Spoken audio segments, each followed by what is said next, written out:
Tu ngjatjeta uroj të jeni mirë. Sonte dashur miq do të merrem me dy tema që kam menduar se kanë interes të madh, por nga rëndësia strategjike e zhvillimeve që janë duke ndodhur këtu në Ballkan.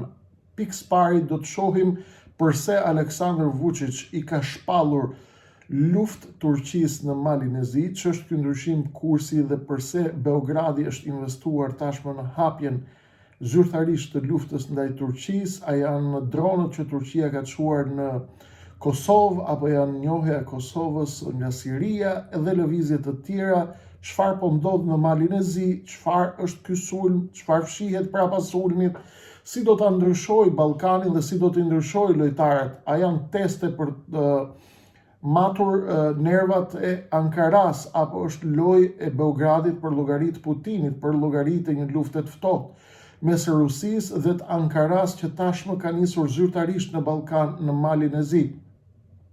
A do të shpëtojnë izraelitët Sali Berishën ashtu siç e shpëtuan Milorad Dodik të Republika Srpska? A kanë interes izraelitët të lobojnë për Berishën dhe a ka shkuar Berisha të kërkojë lobim në Izrael, një lloj si Milorad Dodik me shpresën që të mbërrijë në Washington dhe në Departamentin e Shtetit dhe të largojë non-gratën e tij?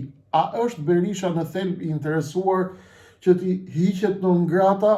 A është Berisha i përgatitur për refuzimin e izraelitëve dhe të amerikanëve? Çfarë do të thotë lobimi për Dodikun nga izraelitët dhe a mundet izraelitët të bëjnë të njëjtën gjë për Sali Berishën? Në qoftë se Berisha dhe Rama kanë nisur të afrohen tashmë, kanë nisur një stin të re dashurie për bashkëpunim për kodin zgjedhor, ndoshta edhe për të bërë disa korrigjime apo për t'i dhënë goditje poshtë brezit reformës në drejtësi, a mos ky afrim dhe kjo stin e re dashurie me Sali Berishës dhe Edi Ramës është një përgatitje e të dyve për të barrikaduar skemën e amerikanëve këtu në Ballkan? Apo këtu në Shqipëri për një klasë të re politike, a është ky një skenar realist apo është një fantazi? Sa shanse ka Berisha që t'i hiqet non-grata tashmë me njëherë pasi janë hequr sanksionet të Milorad Dodik? Sigurisht unë do të filloj fillimisht me rastin e parë, më pas me që është i lidhur me Shqipërinë dhe më pas do të shkojmë në rajonin e Ballkanit dhe në luftën që Aleksandar Vučić i ka shpallur Turqisë në Mal të Zi. Fillimisht sa i përket rastit të Milorad Dodik, këtij personi problematik, ngushtësisht i lidhur me Beogradin dhe me Moskën dhe me interesat e tyre në Ballkan, tregohet qartë që zhvillimi nga Washingtoni dhe heqja e non-gratës për Milorad Dodik tregon se amerikanët kanë nisur tashmë një kurs të ri në Ballkan, të cilin unë do t'ju shpjegoj pas disa minutave si duhet ta kuptojmë të kurs dhe si mundet të jenë duke lëvizur dhe çfarë fshihet pas këtyre strategjive apo taktikave, sepse bashkë me këtë që po ndodh në Republika Srpska duhet shohim edhe shpullën, shuplakën që amerikanët i kanë dhënë Serbisë vetëm para pak ditëve më parë. Zgjedhje kanë Kosovë, me sa duket Kosova është e pastabilizuar, në ndheu i Ballkanit po lëviz dhe është shumë e rëndësishme t'i kuptojmë këto dinamika. Sa i përket heqjes së non-gratës së non-gratës së Dodikut, ai kishte në fakt sanksione ekonomike shumë të ashpra nga Departamenti i Thesarit, ndërsa Berisha i ka sanksionet nga Departamenti Amerikan të Shtetit. Ky për destabilizim të Bosnjës dhe rrezikim të marrëveshjes së Daytonit dhe si një problem aktor destabilizues, ndërsa Berisha për korrupsion madhor sipas Departamentit Amerikan të Shtetit. Pyetjet që bëhen me njëherë janë: kush qëndron pas lobimit për heqjen e sanksioneve ndaj Milorad Dodik? Bakir Izetbegović, i biri i Alija Izetbegovićit, një politikan qendror, mund të themi, në Bosnjë e Hercegovinë, ka thënë se duket qartësisht që pas Milorad Dodik dhe Republika Srpska ka lojtar të mëdhej ndërkombëtar. Çfarë do të thotë ka lojtar mëdhej ndërkombëtar? Do të thotë që ka lojtar të mëdhej të fuqishëm të cilët duket qartë që kanë arritur të ndikojnë në Departamentin Amerikan të Shtetit dhe në Departamentin e Thesarit, pra aty ku ishin të lidhura sanksionet e Dodikut. Raportet nga shtypi ndërkombëtar, po edhe nga amerikanët, edhe nga Republika Srpska tregojnë se Milorad Dodik dhe Republika Srpska kanë kontraktuar disa lobistë dhe avokat me lidhje me qarqet pro-Trump dhe me rrjetet republikane në Shtetet e Bashkuara të Amerikës dhe në Izrael, në Tel Aviv. Ai që është përmendur në raport është Mark Zell, që është gjithashtu kryetari i Republican Overseas, kryetari i republikanëve që janë jashtë Amerikës në dega e Izraelit. Ne këtu në Shqipëri kemi patur zotin Mark Crawford, që është republikan overseas në Shqipëri, ndërsa në Izrael ka qenë ky personazhi i cili ka kryetari Republican Overseas, republikanëve jashtë oqeanit, pra larg jashtë Amerikës. Në Izrael ishte ky person i cili ka lobuar për Milorad Dodik. Në fakt, ky lobist është regjistruar për Republika Srpskën dhe kishte si synim të shpallur të tij heqjen e sanksioneve ndaj Milorad Dodik. Është raportuar gjithashtu se guvernatori Rod Blagojevic ka marrë gjithashtu kontrat lobimi për interesat e serbëve të Bosnjës. Përse thuhet që izraelitët e ndihmuan Dodikun në këtë rast dhe çfarë nuk kuptojmë në thelb me këtë formulim? Kur media flet për izraelitët në këtë rast, zakonisht i referohet faktit që Mark Zell është izraelit, por nuk është vetë shteti i Izraelit. Pra, Mark Zell, që ka kompani në Amerikë dhe që ka lobuar për heqjen e sanksioneve ndaj Milorad Dodik, ka një kompani dhe është avokat me bazë me veprimtari në Izrael dhe në leadershipin e organizatës pra Republican Overseas në Izrael, pra bëhet fjalë për një lobist me lidhje izraelite amerikane, jo për një veprim të shtetit të Izraelit në mënyrë të drejtë për drejtë, sepse Izraeli funksionon me lob. Gjithashtu, raportet dhe dhënat tregojnë që ky zotëria Zell është regjistruar në Washington pikërisht për të bërë lobim për Republika Srpska dhe Milorad Dodik. Sipas izraelites Haaretz, CNews dhe disa media tjera kanë raportuar, shtypi izraelit pra, tregon se kontrata me Mark Zellin, izraelitin, është vlerësuar si $820,000 dhe kjo është shuma që është raportuar për mediat. Se sa është shuma e vërtet nuk ka ndonjë rëndësi të madhe, por këto janë shumat sipas Haaretzit dhe sipas The Washington Post. Përse i hoqi Amerika sanksionet ndaj Milorad Dodik? Sigurisht, zyrtarisht, përgjigja e OFAK-ut, që është zyra e kontrollit aktiviteteve të huaja pranë Departamentit të Thesarit amerikan, çfarë thotë? Njofton heqjen pa shpjegime të detajuara. Analistët janë ata që shkruajnë se vendimi ka ardhur pas një fushate lobimi intensive dhe pas kontakteve të disa zyrtarëve të administratës Trump me përfaqësues të serbëve të Bosnjës. Sigurisht ka patur edhe kritika, këto i raporton agjencia e lajmeve Reuters, ka patur kritika në Amerikë për këtë vendim të Departamentit të Thesarit. Dhe pyetja që duhet të bëjmë këtu është, cili është kursi i ri i administratës Donald Trump për Ballkanin dhe veçanërisht për Bosnjë e Hercegovinën dhe për Ballkanin në tërësi, duke patur parasysh këtë lëvizje dhe këtë heqje të nëngratës. Ajo që duket qartësisht është një tentativë amerikane për të ulur presionin me sanksione, me heqje sanksionesh, me qëllimin që kjo të përkthehet me hapje, me dialog dhe personazhet që dikur kishin qenë figura të izoluara, tashmë me synimin e administratës re të kthehen në persona bashkëpunues dhe ndihmues dhe nxitës dhe kultivues të partneriteteve ekonomike, larg dogmës, larg ideologjive politike të shkuarës dhe këtyre problematikave.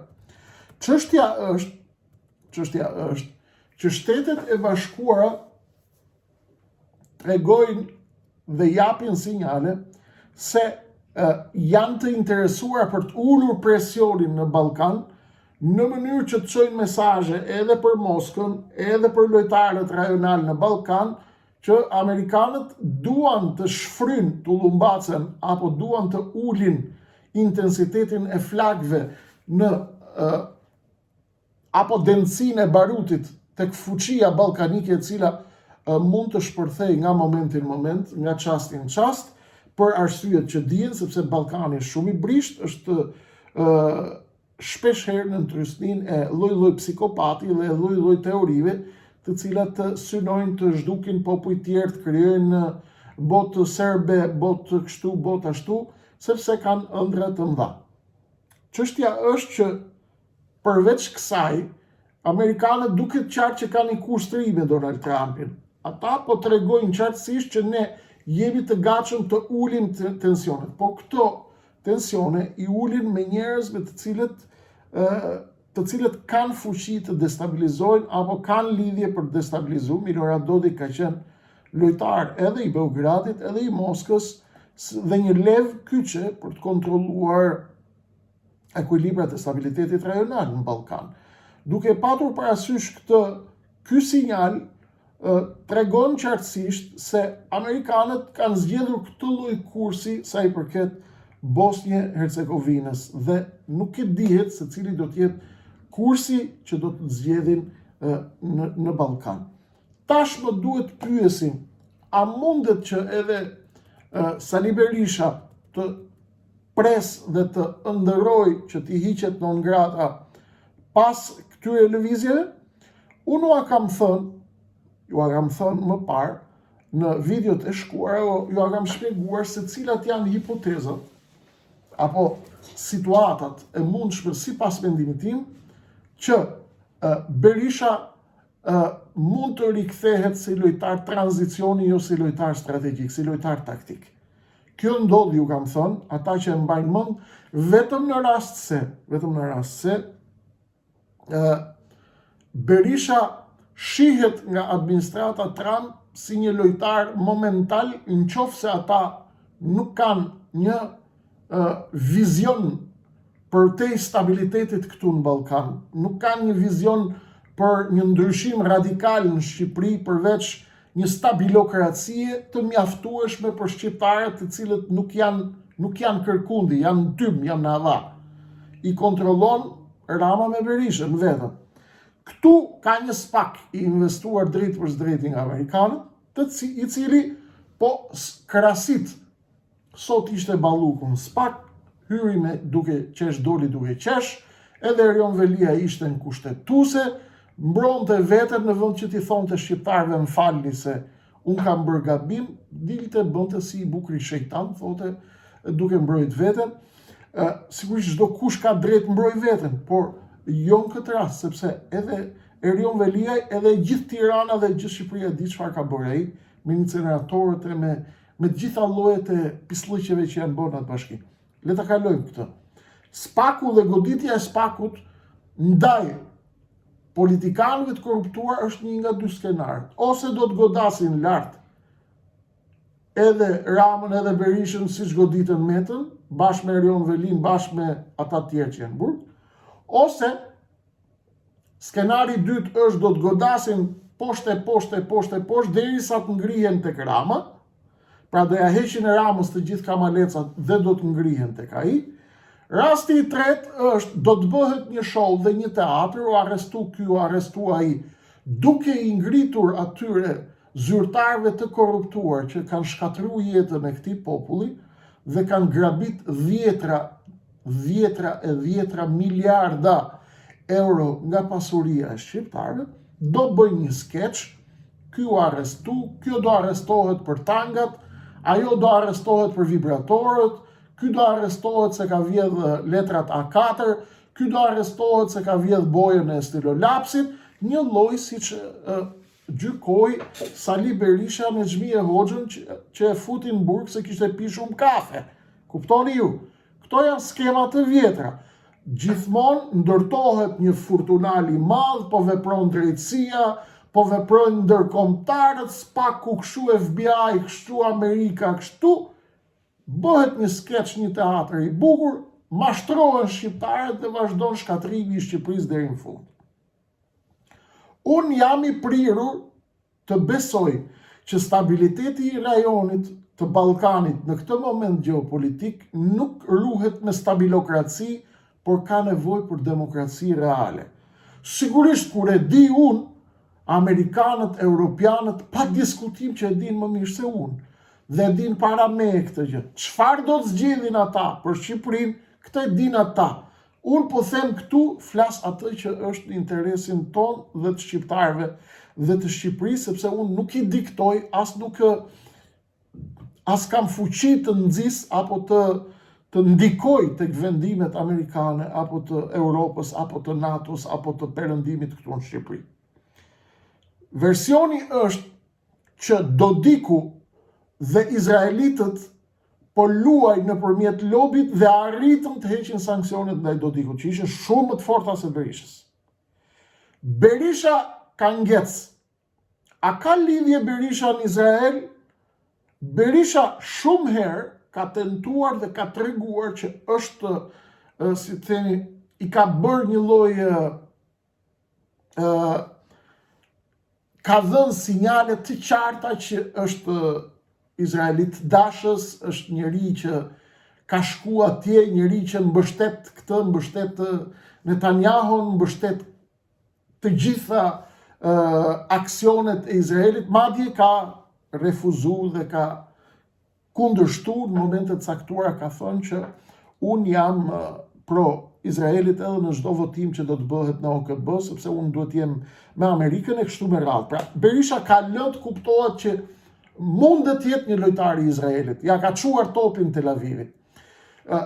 Izraelitët sigurisht kanë interesat e tyre në Ballkan dhe ata pas një diskutim kërkojnë jo të vinë drejt për së drejti, por duan që të kenë ndikim në Ballkan. Nëpërmjet Dodikut, nëpërmjet shqiptarëve, nëpërmjet rusëve, nëpërmjet Serbisë, ku ka shku, ka dhënë, ka marrë edhe armatime, edhe inteligjencë, edhe siguri, kanë shku, kanë shkëmby informacione.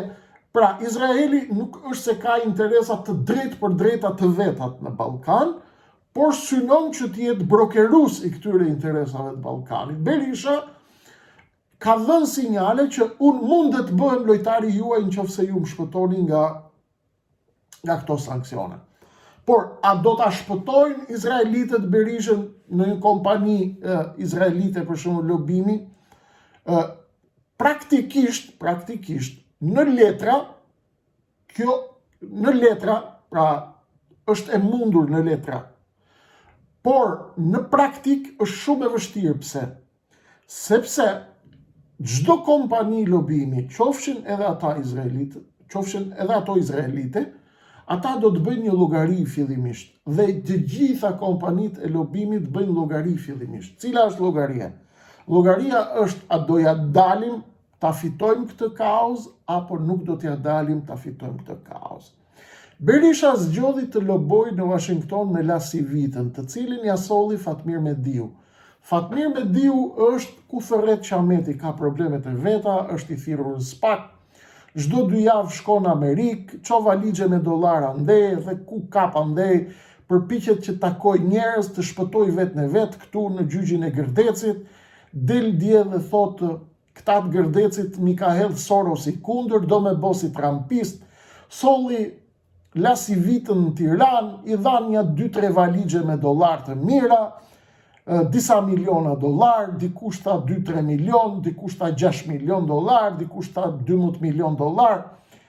Pra, Lasivita erdhi këtu, bëri një xhiro ja shitën shqiptarën orgazmën trampiste, ne ju patëm të reguar që do t'ju tallin, sepse nuk kanë gjënë të rezi, por ata i projektuan dhe i mbajtën shqiptarët me gjendje orgazmike jo këtë javë, po javës tjetër hiqet non grata. Se do vi Trumpi edhe do vi erdhi Trumpi, po jo këtë javë se ka i qik punë, po Rubio kishte e thuj komën se ishte vra këmba e Rubio. Sa ti shërohet këmba Rubios, do shkoj njoni nga Tirana, që do takoj njoni në New York që e njifte Rubion, që i kishte folë me atë dhe do i thonë i fjalë ke veshi Trumpit që Berisha këshu është buri mirë, duhet i heqim non gratën. Këtë retorik e kanë ruajtur. Dhe ky është loj e Berishës, të cilën ai e bën vazhdimisht për të mbajt njerëzit karikuar që do vi Trumpi. Praktikisht, Trumpi nuk ka problem të heq non grata e të vej non grata. Në teori.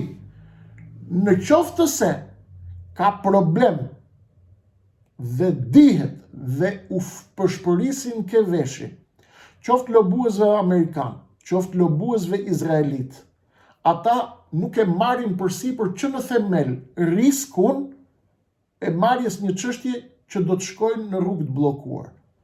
Pra, në qoftë se izraelitëve apo Berishës i ka mbrit ke veshi, që shiko, nuk e qanë do të këtë histori, Berisha nuk do të tentoj fare të loboj. Berisha ka tentuar të loboj me kompani në Washington për të hequr non gratën, dhe është detyra e tij ta bëj këtë, tentoi në Paris ti edhe në gjyq, u tërhoq, filloi atje, shkoi atje në Amerikë me lobingje, përdori Fatmir Mediun, i dhanë shuka të mëdha parash këtij Lasivitës, ky erdhi bëri humor në Tiranë, bëri 2-3 deklarata që Rama është i korruptuar, sikur se dinim shqiptarët se kush është Rama, mori ato valixhet me dollar dhe u zhduk nga sytë këmbët. Tashmë Berisha e kupton që në Amerikë ka diçka që ka ngec. A mundet hapet, të rihapet dosja në Amerikë? Po, lobingje të fuqishme shumë mundet të hapin. Por ku shkon influenca e lobingjeve? Influenca e lobingjeve, miqtë e mi, përfshi dhe lobin izraelit, përfshi dhe lobistët izraelit që konsiderohen me ndikimin më të fortë në Amerikë, influenca e tyre mbërrin deri tek dyert e shtetit të thellë. Kur vjen dera e deep state-it apo dera e zyrave të mëdha që nuk hyn dot kush atje, janë zyrat që i çojnë dokumentat dhe letrat dhe raportet mëngjes për mëngjes presidentit amerikan dhe i thonë kjo është kursi për këtë javë, ky është kursi për këtë muaj, ky është kursi për këtë vit. Deri në lobim, deri në departament thesarit, deri në departament të shtetit, mund të shkojnë lobistët, shko ky, shkon ai, shko Vatra, shkon kongresmeni, shkon senatori, shkon ky, shkon ai. Kur vin ke kjo dera, këtu nuk kalon njëri kollaj. Këtu kalojnë vetëm disa kokra në gjithë planetin. Këto kokrat kanë informacion para prak. E kalojnë testin, apo nuk e kalojnë testin. Izraelitët kanë lidhje dhe kanë fuqi të hynë thellë prapa këtyre portave dhe të marrin vesh paraprakisht nëse do trokasim atje, hapet dera apo nuk hapet dera, si e kemi dosjen e këtij çunit. Kush është Sali Berisha? Kush është Edi Rama? Kush është ky tjetri? Kush janë këto zojtë të ri këta, Krishnik Osmani, ky XY, Z? Çfarë dosjesh kanë? Ata të thonë hec përpara, vazhdo lobingun, kur ka ndonjë shpresë, kur s'ka shpresë, thonë mos u merr me këtë punë se nuk bëhet fare. Kështu funksionon lobingu që ta kupton. Tashmë, Berisha unë ju a thash, po pret që t'jetë lojtar strategjik. Ose lojtar taktik në rastin më të keq. Dhe këtë e bën me ndihmën e Edi Ramës. Si e ndihmon Edi Rama? Edi Rama e ndihmon Berishën duke i dhënë atij mundësi për kod zgjedhor, për kod elektorale, reforme elektorale, për marrëveshje politike, të cilat vrasin dhe ekzekutojnë çdo lloj partie të re, çdo lloj elementi të ri i cili tenton dhe synon të hyjë në lojën politike pa marrë miratimin e Edi Ramës dhe të Sali Berishës. Si merret miratimi i Ramës dhe i Berishës? Duke i bërë analizat personave të rinj. Kush janë? Kreshnik Osmani, Genci, Agimi, Luljeta, Mirjana, Albana, Edmondi, Iliri, Ahmeti, Kozaku e kështu me radhë. Merren dhe bëhen analizat. Qa është ky? Ky është i mençur, thot, por nuk shitet. Ky është dobiç, e ha. Shitet, nështrohet, serviloset, por është idiot, e nxirre nga loja.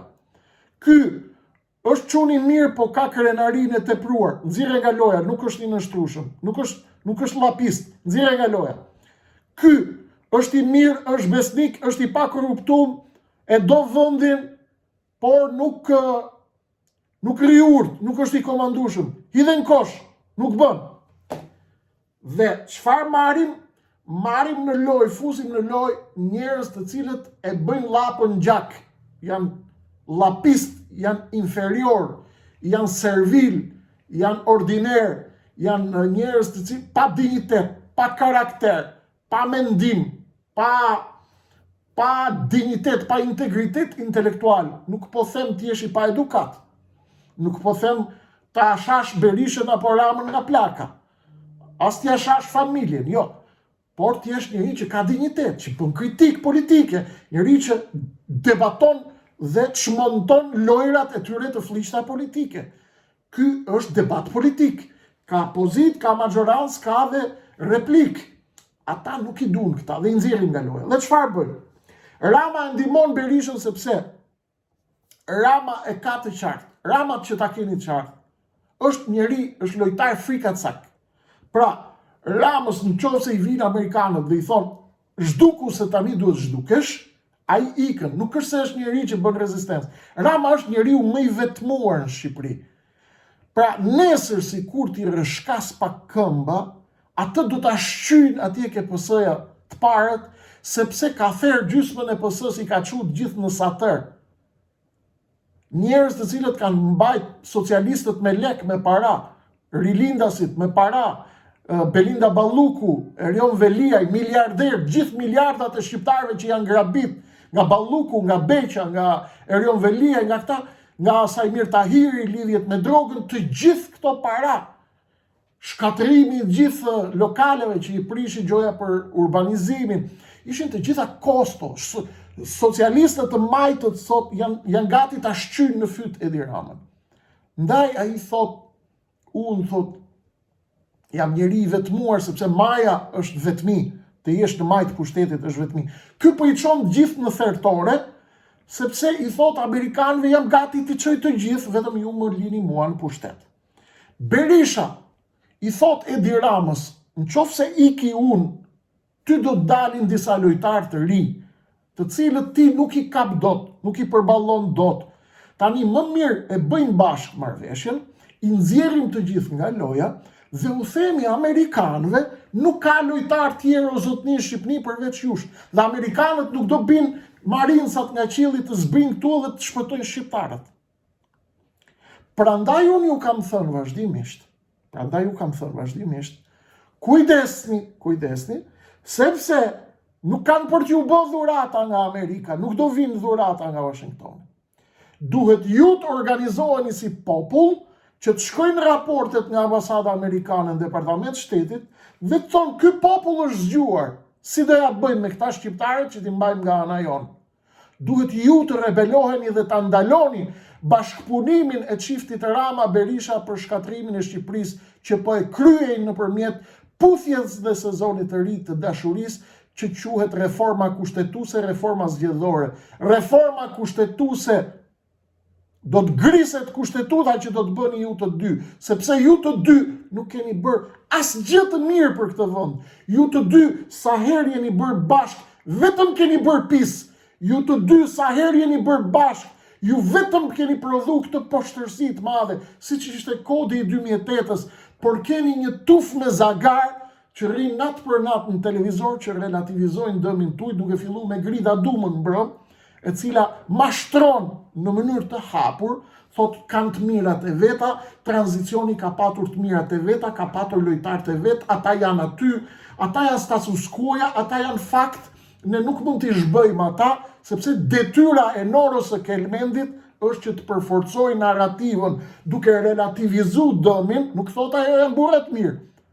Ajo thot nuk janë edhe aq të këqij sa mendoni. Dhe kjo është skema prostitueske mediatike dhe gazetareske për të reduktuar dhe për të relativizuar negativitetin të këndvështrimi i dëgjuesit, i cili nuk e kontrollon dot se si ndikohet subkonscienca e tij. Këtë bën dhe Fevziu, këtë bën dhe ai tjetri, Yllia ekipi, këtë bën që po talleshin par mbrëm, pra po talleshin me këta lojtarë të ri që po vinë, po ironizonin kështu duke bërë humor. Pra, Rama dhe Berisha e kanë me detyrim të jenë me njëri tjetrin. Në qoftë se izraelitët që kanë 5.000 dosje në kokë nuk hynë për ta shpëtuar Berishën, do të thotë që izraelitët i ka ardhur nga keveshin nga atje, mos u merrni me këtë. Në rast se Berishës i hiqet non grata, si Milorad Dodikut që ju voqën sanksionet jo non grata, do të thotë që amerikanët nuk kanë interes fare, asu intereson fare, po hiç fare, se çfarë ndodh me dinamikat sociokulturore dhe politike të Shqipërisë, me arratisjen e shqiptarëve nga ky çift, por dua stabilitetin e Ballkanit, stabilitet të cilin mund ta sigurojnë nëpërmjet një rotacioni fiktiv. Unë besoj nga dinamikat që shoh, që Rama dhe Berisha do dalin të dy nga loja. Kjo është ajo që unë shoh. Por unë nuk jam profet, unë nuk di, nuk më vjen revelat, bëj analizën. Ndaj po ja bëj kaq të hollësishme analizën. Berisha po synon të pres një mesazh nga atje, nxjerrë popullin në rrugë, aq sa do t'i dalin sigurisht. Rama po ndan pushtetin me Berishën, i ka marrë në kryetaren e Sarandës, ja çoi në kryetare bashkie. Atje në Vlorë po i çon. Firmat sot, kompanit e deputetëve të Berishës, do ja sjell nesër me emra, po marrin tendera nga Edi Rama. Një deputet i Shkodrës që merret me ilaçe, ja ka fut Ministri e Shëndetësisë së Edi Ramës, ja ka fut listat e ilaçeve që importon ky nga jashtë, ja ka fut ke listat e rimbursimit. Pra Rama po e ndan, e ka nisur de facto ndarjen e pushtetit me Sali Berishën. Pse po e bëjnë këtë? Po e bëjnë sepse ata besojnë që Amerika është në pikjad, është në rënje. Pavarësisht se bëjnë si Amerikanë. Ata mendojnë që Amerika do të bjerë dhe po blejnë kohë me njëri tjetrin, pra Amerika do të bjerë nga pushteti. Sigurisht ata janë ustallarë dhe kanë informacione dhe pritja ndërkohë që presin e rënjen e Amerikës, blindojnë situatën e pushtetit brenda Shqipërisë të dy, bashkë me 20 zagar që i kontrollojnë në shtypin e prime time-it, për të blerë kohë gjeopolitike me shpresën që Amerika ose të bjerë dhe të thyej qafën, siç po shpresojnë ata, dhe të zhdukin këta spakrat e këta gjërat e këta arrestimet, qoftë dhe në mënyrë fiktive, ose Amerika do të hyjë dhe do të paqtohet, do të nisë një kontratë të re me popullin shqiptar, i cili e sheh atë përgjegjëse për shumë nga pislëqet që kanë ndodhur me këtë klasë barbare, ordinere, anti-shqiptare, politike, 34 vjeçare të dirigjuar nga Rama, Berisha dhe Ilir Meta. Një lojtar tjetër që ishte u largua sot nga jeta, Fatos Nano, u tërhoq nga jeta politike, tashmë u largua dhe nga jeta, i ka llogarit ke i malli Zot, u largu nga politika, u tërhoq dhe iku. 3 lojtarët që ngelin gjallë ishin 1, 2, 3. Ilir Metën e futën në burg, kanë ngel vetëm këta të dy. çdo lloj gjëje që do të përpiqet ky popull ta prodhoj, ata do ta zhdukin, do ta vrasin. Si zhduket, ndoshta nuk e eliminojnë politikisht, por të eliminojnë mediatikisht, të eliminojnë nga të përmendurit, të ignorojnë, të fusin atje, të rrethojnë, s'të lënë të bësh biznes, nuk të lënë të hecësh, nuk lënë të kesh kompani, nuk lënë të zhvillohesh, nuk lënë të fitosh, nuk lënë. Pra, i kanë të gjithë mekanizmat për me të pre. Dy rrugë keni shqiptar.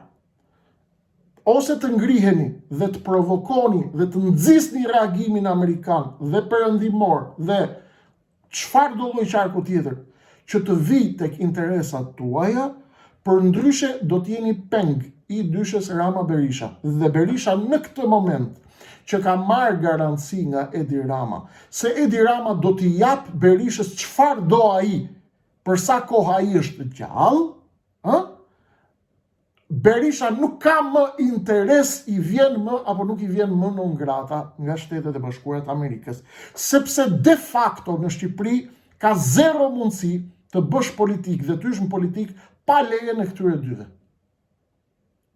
Të shkrin, të shkatrojnë, të zhdukin nga faqja dheut dhe të fusin edhe një tuf imoralesh, të përdalesh, femra dhe meshkuj, me adresa false dhe konkret dhe reale, të cilët pështyn dhe hedhin e veri, një palë thot ti e i Ramës, një palë thot ti e i Berishës. Rama dhe Berisha kanë love story me njëri tjetrin, janë bashkë me njëri tjetrin. E kuptuam lojën? Kjo është në sa i përket Dodikut dhe Berishës dhe non gratave. Berisha është besyt nga Amerika për të qenë lojtar taktik. Praktikisht është shumë e vështirë, në letra është e mundur, përderisa ju hoq Dodikut, mund t'i hiqet dhe këti. Përderisa ju hoq Dodikut një sankcion shumë herë më i fortë, mund t'i hiqet dhe këti. Pastaj ju do dilni dhe do bëni batuta në për Facebook, do thoni, pse këshu ndodhire, po ashtu do të ndodhë. Çdo gjë që do të ndodhë, sepse ju jeni në gjumë dhe ju jeni popull i mbarum në tretje e sipër. Dhe kjo nuk do t'ju falet. Shkoj me njëherë në Malzi. Luft e Beogradit shpallur ndaj Erdoganit, ndaj Turqisë, ndaj influencës turke. Çfarë po ndodh? Do t'i bi shumë shkurt që të mos ju marr kohën. Kishim 2 tema të rëndësishme, sonte do ma bëni halal, do ju marr 45 minuta. Beogradi është i shqetësuar. 1. Nga ardhja e dronëve turq në Kosovë, 2. nga lobimi turk bashkë me Arabi Saudite për njohjen e Kosovës nga Siria. Janë 2 gozhda që i ka hëngër Beogradin qafë nga Turqia këtu në Ballkan. Çfarë po bëhet? Rusia ka lojtarin e saj këtu në Ballkan. Çin ka Milorad Dodikun dhe shërbimet sekrete që kontrollojnë Vučićin, Aleksandr Vulinin, agjensitë që të cilët koordinojnë me Rusin. Rusia don të jetë lojtar në Ballkan. Lojtar i rëndësishëm dhe don të paksojë dhe të minimizojë influencën e NATO-s dhe të Washingtonit në Ballkan. Me ardhjen e Donald Trumpit, sigurisht që dëshirat e Putinit rriten me shpresën se do të gjejë mirëkuptim tek administrata e re në Washington, qoftë tek sekretari Rubio, qoftë tek presidenti amerikan, për arsye të skemës së re që ka zgjedhur Washingtoni në raport me Putinin, në raport me negociatat në Ukrainë. Ndaj, Putini do të tentojë që ta lëvizë në mënyrë agresive dosjen e interesave të tij në Ballkan, në mënyrë shumë agresive, dhe do ta bëjë këtë. Në Maltëzi ka shpërthyer dje ka shpërthyer sulmet kundër turqve, kundër shtetasve turq që janë atje me leje qëndrimi, kundër bizneseve turke, kundër njerëzve që janë me leje qëndrimi, dhe sinjali është ku janë turqit i përzënd turqit. Ka pas incidente, ka pas përplasjet mëdha dhe kjo ka çuar në marrjen e vendimit për rikthimin e regjimit të vizave ndërmjet Malit Zi dhe Ankaras dhe Turqisë. Ç'është ky hap? Ka dalë Aleksandr Vučići dhe ka thënë qafsha plakën, nuk kam lidhje unë me këtë. Po sigurisht që ashtu do të thotë, sepse ashtu kërkohet. Beogradi është çmendur nga rritja dhe ndikimi i fortë, rritja e ndikimit të Turqisë në Ballkan. dhe tashmë është duke i shpall luftë për arsye se shkuan edhe dronët në Kosovë, për arsye edhe se NATO zgjodhi një general turk në krye të forcave të KFOR-it. Putini ka lëviz Vučićin dhe i ka thënë mi jep një tërmet Ballkanit të reagojmë, të shohim si do të reagojë Ankaraja dhe Erdogani nëse fillon dhe goditen interesat e tij. Tentativa për të krijuar botën serbe do të vazhdojë të ekzistojë dhe ëndra do të bëhet akoma më e madhe tashmë në këtë moment gjeopolitik dhe nuk mundet të konkretizohet tentativa për të çuar përpara planin për botë serbe pa bërë fillimisht atë që quhet shpuarja dhe çarja në mes e murit neo-otoman ekonomik, kulturor, politik dhe religjos. Çfarë do të thotë kjo? Ta bëjmë pak më të thjeshtë. Turqia ndërhyn fort në Ballkan dhe është duke lëvizur fort në Ballkan. Qoftë nëpërmjet TIK-s, këtij institucioni gjysmë diplomatik, gjysmë kulturor, por që është një paradhom sigurisht e shërbimeve sekrete turke për të çuar përpara ndikimin turk nëpërmjet projekteve kulturore, me restaurim xhamish, me hapje shkollash, sigurisht është një aneks i shërbimeve sekrete për të çuar përpara imitit turk, pra për të çuar përpara interesat turke në Ballkan, në Malzi, në Shqipëri, më pak në Shqipëri, pak më të rreshur, sepse Shqipëria është histori tjetër, do t'ja shpjegoj pak më vonë për arsye të marrëveshjes që kanë me amerikanët, por janë shumë agresivisht të pranishëm në Bosnjë, në Mal të Zi, po tentojnë të hyjnë në Kosovë, Maqedoninë e Veriut. Projekte kulturore, projekte fetare, projekte biznesi, me bizneset vogla, po hyjnë në të gjitha rrafshet, në projekte edukative, arsimore, e kështu me radhë. Këtu në Shqipëri unë a kam thënë, turqit këtu kanë luajtur me dy skema. Skema e parë ka luajtur Turqia që hyri me ofertën Gülen në fillimin e viteve kur Erdogan ishte në bashkëpunim me Fethullah Gülenin, në vitet e para kur erdhi në pushtet, para se të prisheshin. Erdogan aso kohë kishte fituar një tender në Washington bashkë me Fethullah Gülenin, që ishte islami paqësor që bashkëjeton me Perëndimin dhe me NATO-n. E fituan këtë tender dhe ky model duhej të përhapej. Dhe Erdogan e solli Gülenin në Shqipëri dhe në Ballkan me rrjetin e tij të shkollave dhe të spitaleve.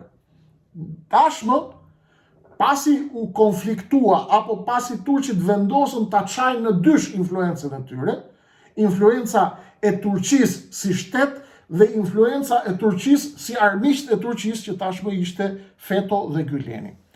Turqit në Ballkan luajnë me dy skema. Skema e parë, Maqedoni, Kosovë, Malizi dhe në Bosnjë, është një skem më ndryshe, ndërsa skema e Tiranës është më ndryshe. Pse? Sepse popujt në Maqedoninë e Veriut, në Kosovë dhe në Bosnjë janë më fetarë se sa këtu në Shqipëri. Janë më afër Turqisë se sa në Shqipëri. E kanë lidhje shpirtërore më të fortë me Turqinë se sa janë njerëzit në Tiranë, pra se sa në Shqipëri. Edhe Shqipëri ka. Dhe çfarë bëjnë? Turqit, për të mos shqetësuar amerikanët, edhe kur u përplasën me Feton, treguan që loja dhe linja Erdoganit në Tiranë dhe në Ballkan në përgjithësi do të luante brenda kornizave amerikane apo brenda vizionit amerikan për Ballkanin. Për ta mbajtur këtë tender të ndikimit turk, relativisht siç i kishte dhënë licencë Washingtonit tek zonat me influencë tek zonat e Rumelis, ku kishte fuqi Turqia të ndikojë kulturalisht dhe fetarisht që janë rajoni i Ballkanit dhe zonat me shumicë muslimane. Por në Tiranë, turqit po të vini re, unë e kam shpjeguar edhe herë të tjera, kujdesen shumë që të ecin në linjën amerikane. Çfarë ndodh? Edhe kur e rivalizuan në Tiranë fondacionet Maarif të shtetit turk që janë, hapën universitet e quajtën Universiteti i New Yorkut. Bizneset turke, ju a kam thënë, janë të gjitha spitali amerikan, Universiteti i New Yorkut, Qebaptore Philadelphia, shish kebab, nuk ka emra oriental, nuk ka emra tipik të kulturës së Stambollit, apo të Anadolit, apo të neo-otomanizmit kulturor. Në Tiranë duket qartë që po lëvizin sipas strategjisë amerikane që ne jemi Amerika në Ballkan, pavarësisht se kemi hyrë jemi me licencë amerikane. Ja, Marifi që po nxjerr jashtë spitalin amerikan dhe kolegjet turke të Fethullah Gülenit, ja pra është Universiteti i New Yorkut, ja ne kemi gjanë Amerikën pra.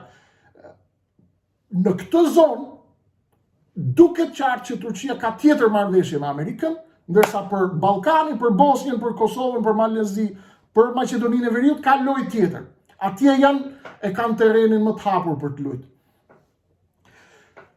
Ky lloj ndikimi ka ardhur në rritje dhe vazhdon Turqia të penetrojë me fuqi. Serbët kanë mendu dhe e kanë shpresu bashkë me Moskën, e kanë ditë që në momente të caktuara Erdogan ka bërë pakte me Bizantin, me rumët e rinj sipas atij dietarit që erdhi këtu në Shqipëri. Sepse Erdogan ka patur synim që të ngacmoj perëndimin me orientimin e tij drejt Moskës dhe drejt Kinës. Nuk ka dashur të t'i futet në shtrat Putinit, por ka dashur të xhelozojë Amerikën. Deri tani të paktën. Se çfarë do të bëjnë në të ardhmen nuk e di. Dhe kjo është arsyeja përse çdo gjë turke në Ballkan apo këtu në Tiranë të paktën është me emër amerikan. Çdo gjë. Edhe gjitha institucionet që financohen nga Erdogan janë Amerika. Pra, unë nuk do dal nga linja amerikane, por në të kohësisht ai ka shku dhe ka kënu Osmanagën me Dačićin në Serbi, bashkë me ata, sigurisht, ata pinin raki, ky pinte salep, nuk ka rëndësi se Erdogan nuk pin whisky.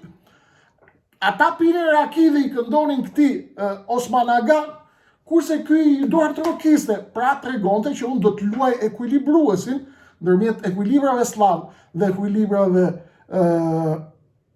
slavo-ortodoks dhe muslimano-otoman, nëse do t'i quajmë të tillë në Ballkan. Këtë lojë tashmë teston Putini nëpërmjet Vučićit tek qeveria pro-serbe në Maltëzi, teston ta hedhë në herë në tentativë për ta shpuar murin neo-otoman të Erdoganit, qoftë ai muri neo-otoman ekonomik, qoftë muri neo-otoman religjioz apo politik.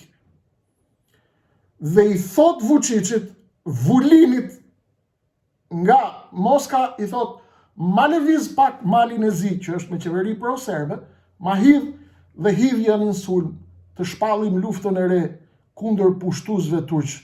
Dakor?